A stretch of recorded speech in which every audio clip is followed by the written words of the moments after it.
வணக்கம் entrepreneurs. ஒரு 15 வருஷத்துக்கு முன்னாடி ஹஸ்பண்ட் அண்ட் ஒய்ஃப் ரெண்டு பேர் சேர்ந்து ஒரு பிசினஸ் ஆரம்பிக்கலாம்னு முடிவு பண்ணி ஒரு பார்ட்னர்ஷிப் ஃபார்ம் ரெஜிஸ்டர் பண்ணி அதன் பேர்ல பிசினஸ் பண்ணிட்டு இருக்காங்க.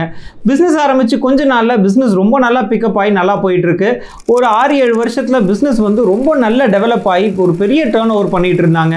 ஒரு பக்கம் பிசினஸ் நல்லா போயிட்டு இருக்கு, பட் இன்னொரு சைட்ல ஃபேமிலியில நிறைய பிரச்சனைகள் போயிட்டு இருக்கு.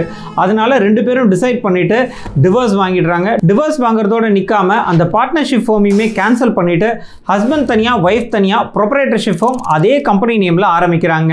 உதாரணத்துக்கு நம்ம சரவணா ஸ்டோர்ஸ் எடுத்துப்போமே, 4 அண்ணன் தம்பிங்க அதே சரவணா ஸ்டோர்ஸ்ன்ற பேர்ல தனித்தனியா பிசினஸ் பண்ணிட்டு இருக்காங்க. அதே மாதிரி இவங்களுமே ஒரே கம்பெனி பேர்ல தனித்தனி ப்ரொப்ரைட்டர்ஷிப் ஃபார்ம் நடத்திட்டு வராங்க. கொஞ்ச நாள் கழிச்சு ஹஸ்பண்ட் என்ன பண்றாரு அப்படின்னா அந்த கம்பெனி நேமுக்கு ட்ரேட்மார்க் ரெஜிஸ்ட்ரேஷனுக்கு அப்ளை பண்ணிடுறாருங்க. தன்னுடைய முன்னாள் மனைவிக்கு தெரியாம இவர் தனியா ட்ரேட்மார்க் ரெஜிஸ்ட்ரேஷனுக்கு அப்ளை பண்றாரு. ஒரு 2 வருஷத்துல ட்ரேட்மார்க் ரெஜிஸ்ட்ரேஷனுமே கிராண்ட் ஆகுது. இந்த ட்ரேட்மார்க் ரெஜிஸ்ட்ரேஷன் கிடைச்சு ஒரு சில வருஷங்களுக்கு அப்புறமா ஹஸ்பண்ட் என்ன பண்றாரு அப்படின்னா இந்த முன்னாள் மனைவிக்கு ஒரு நோட்டீஸ் அனுப்புறாரு. இந்த ட்ரேட்மார்க் அப்படின்றது எனக்கு மட்டும்தான் சொந்தம், ஸோ இந்த கம்பெனி நேமை நீங்க பயன்படுத்த கூடாது அப்படின்னு சொல்லி ஒரு லீகல் நோட்டீஸ் அனுப்புறாருங்க. இந்த லீகல் நோட்டீஸை வாங்கி படிச்சு பார்த்துட்டு அந்த அம்மாக்கு என்ன பண்றதுன்னு தெரியாம தன்னோட சகோதரர்கிட்ட இந்த மாதிரி ஒரு லீகல் நோட்டீஸ் வந்திருக்குப்பா, இதை எப்படி ஹேண்டில் பண்றதுன்னு எனக்கு தெரியல அப்படின்னு கேட்குறாங்க. அவரு ஒரு ரெஃபரன்ஸ் மூலியமா நம்மள அப்ரோச் பண்றாருங்க. அந்த அம்மா சொன்னது என்ன அப்படின்னு பார்த்தீங்கன்னா, நானும் என்னோட ஹஸ்பண்டும் சேர்ந்து தான் சார் இந்த பிசினஸ் நாங்கள் ஆரம்பிச்சோம். பிசினஸ் ஆரம்பிச்சு ரொம்ப நல்லா தான் போயிட்டு இருந்தது, பட் ஃபேமிலி லைஃப்ல இருக்க பிரச்சனைனால நாங்கள் இந்த பிசினஸை க்ளோஸ் பண்ணிட்டு தனித்தனியாக நாங்கள் ப்ரொப்ரைட்டர்ஷிப் ஃபார்ம் ஆரம்பிச்சிட்டோம். திடீர்னு என்னன்னு தெரியல அவர் இந்த மாதிரி ஒரு லீகல் நோட்டீஸ் அமைச்சிருக்காரு. இந்த பிசினஸை நம்பி தான் எங்களுடைய வாழ்வாதாரமே இருக்கு. எங்களோட வீட்டு வாடகையாக இருக்கட்டும், பசங்களோட எஜுகேஷன் எக்ஸ்பென்சஸ், இந்த மாதிரி எல்லா செலவுகளுக்குமே நாங்கள் இந்த பிசினஸை மட்டும் தான் நம்பி இருக்கோம். இதெல்லாம் பிசினஸ் க்ளோஸ் ஆயிடுச்சுன்னா அவ்வளோதான் அப்படின்னு சொல்லியிருந்தாங்க. ஒன்றும் கவலைப்படாதீங்க அப்படின்னு சொல்லிட்டு அந்த லீகல் நோட்டீஸ் வாங்கி நாங்கள் 3 விஷயம் பண்ணோங்க. முதல் விஷயம், அந்த லீகல் நோட்டீஸ்க்கான ரிப்ளை ரொம்ப ஸ்ட்ராங்காக கொடுத்துருந்தோம். குறிப்பாக அந்த ஹிஸ்ட்ரி டீட்டெயில்டாக எக்ஸ்பிளைன் பண்ணி நீங்கள் 2 பேரும் சேர்ந்து பார்ட்னர்ஷிப் ஃபார்மாக தான் பிஸ்னஸ் ஆரம்பிச்சிங்க. அந்த பார்ட்னர்ஷிப் ஃபார்ம் டிசால்வ் ஆகும்போது அந்த கம்பெனியோட நேம் அப்படின்றது 2 பார்ட்னர்ஸ்க்கும் சமமான உரிமம் இருக்குது அப்படின்னு சொல்லியிருந்தோங்க.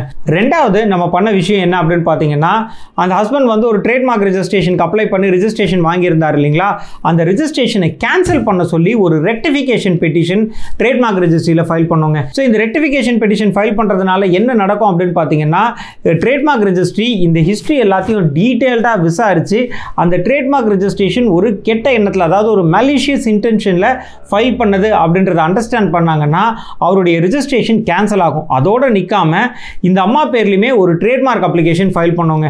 ட்ரேட்மார்க் அப்ளிகேஷன் ஃபைல் பண்ணும்போது ரொம்ப டீட்டெயில்டாக அவங்களுடைய எந்த தேதியிலிருந்து அவங்க அந்த ட்ரேட்மார்க்கை ரெஜிஸ்டர் பண்ணாங்க அப்படின்றதுக்கான யூசர் எவிடன்ஸோட ரொம்ப டீட்டெயில்டாக அப்ளை பண்ணியிருந்தோம். மூணாவது விஷயம், கோர்ட்டையும் அப்ரோச் பண்ணுறோங்க.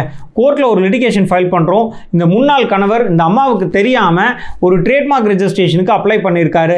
அதுவுமே ஒரு கெட்ட எண்ணத்தோட மலிஷியஸ் இன்டென்ஷனோட தனக்கு மட்டுமே இந்த ட்ரேட்மார்க் சொந்தம் அப்படின்னு ட்ரேட்மார்க் அப்ளிகேஷன் அப்ளை பண்ணியிருக்காரு. இதை கேன்சல் பண்ணுங்க. அது மட்டும் இல்லாமல் இவர் இந்த அம்மாவை எந்த ஒரு டிஸ்டர்பும் பண்ணக்கூடாது அப்படின்னு சொல்லி ஒரு இன்டரிம் இன்ஜெக்ஷன் கொடுங்க அப்படின்னு சொல்லி கேட்டிருந்தோங்க. நீதிமன்றமும் இந்த வழக்கை ரொம்ப டீட்டெயில்டாக விசாரித்து இந்த ட்ரேட்மார்க்குடைய ஆரிஜின் அப்படின்றது ஒரு பார்ட்னர்ஷிப் ஃபார்மாக தான் இருக்குது. பார்ட்னர்ஷிப் ஃபார்ம் டிசால்வ் ஆகும்போது இந்த கம்பெனியோட நேம், இந்த பிராண்ட் நேம் அப்படின்றது இந்த ஹஸ்பண்ட்கோ இல்லை ஒய்ஃப்கோ தான் சொந்தம் அப்படின்னு டிசல்யூஷன் டீடில் எதுவுமே எழுதப்படல. அதனால் இந்த ட்ரேட்மார்க் அப்படின்றதுக்கான உரிமம்ன்றது 2 பேருக்குமே சமமாக இருக்குது அப்படின்னு சொல்லி தீர்ப்பு கொடுக்குறாங்க. இந்த விஷயத்தை ஏன் ஷேர் பண்ணுறேன் அப்படின்னு பார்த்தீங்கன்னா 2 விஷயங்க. ஒன்று, நம்ம நிறைய ரிஜிஸ்ட்ரேஷன்ஸ் பார்க்குறோம், கேசஸ் பார்க்குறோன்றதெல்லாம் தாண்டி ஒரு பாதிக்கப்பட்ட நபருக்கு நம்ம நீதி வாங்கி கொடுக்குறோம் அப்படின்றது ரொம்ப ஒரு மனநிறைவான ஒரு விஷயம். அதை ஷேர் பண்ணோம் அப்படின்னு தான். ரெண்டாவது விஷயம், நம்ம பிஸ்னஸ் ஆரம்பிக்கும் பொழுதே நம்மளுடைய கம்பெனி நேமாக இருக்கட்டும், இல்லை ஒரு பிராண்ட் நேமாக இருக்கட்டும், லோகோ, இது எல்லாத்துக்கும் ட்ரேட்மார்க் ரெஜிஸ்ட்ரேஷன் பண்ணி வச்சுட்டோம் அப்படின்னா நாளைக்கு ஏதாவது பிரச்சனை வந்தால் கூட கோர்ட்டில் அந்த ட்ரேட்மார்க் ரெஜிஸ்ட்ரேஷன் எங்ககிட்ட தான் இருக்குது, இதுதான் நாங்கள் யூஸ் பண்ணுறதுக்கான கன்க்ளூசிவ் ப்ரூஃப் அப்படின்னு சொல்றதுக்கு உபயோகரமாக இருக்குங்க. ஸோ எப்பயுமே பிஸ்னஸ் பண்ணும்போது ட்ரேட்மார்க் ரெஜிஸ்ட்ரேஷன் அப்படின்றது கட்டாயம் பண்ணிடுங்க. ஸோ இன்னைக்கு இந்த வீடியோ மூலிமா எனக்கு கிடைச்ச ஒரு அனுபவத்தை உங்களுக்கு ஷேர் பண்ணேன். இதே மாதிரி இன்னொரு பயனுள்ள தகவலோடு உங்களை சந்திக்கிறேன். நான் அறிவழகன், பிசினஸ் லாயர். என்னோட கம்பெனி பேர் லா இன்டெலிஜென்ஷியா. நன்றி, வணக்கம்.